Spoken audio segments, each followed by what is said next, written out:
The technology trap refers to the fact that there's something deeply unnatural about technological change. If technological progress was normal, the Industrial Revolution would have happened a bit earlier in the history of mankind.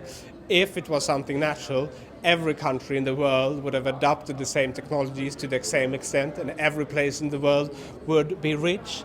But the truth is that technological change involves what the great economist Joseph Schumpeter called creative destruction. It means that some people may lose their jobs and incomes as a consequence of that, and as a result they may resist it in the short run. And that was the case for most of human history, where people vehemently resisted anything they perceived to threaten their incomes, and as a result of that, growth was slow and stagnant, and that was the technology trap. Well, the best way of getting out of it is either by helping people to adjust, or, as was the case during the Industrial Revolution, through labor repression.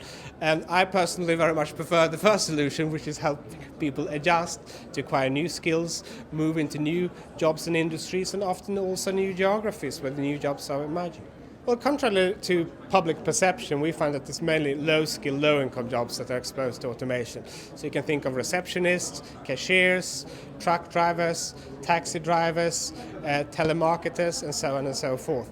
These are the jobs that are most exposed to automation. Well, we see that certain tasks that doctors and lawyers do are potentially automatable, like medical diagnostics or document review, but there are also many things that doctors and lawyers do that are very hard to automate. So we don't see those entire occupations being replaced anytime soon.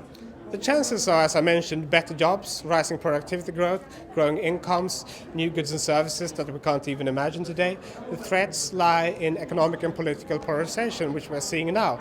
As middle-income jobs are disappearing, the economy is becoming more polarized between low-skilled job, a high-skilled job, and those groups are also opting for very different political choices, which makes it harder to solve common problems, and that political polarization is what paralyzes society today.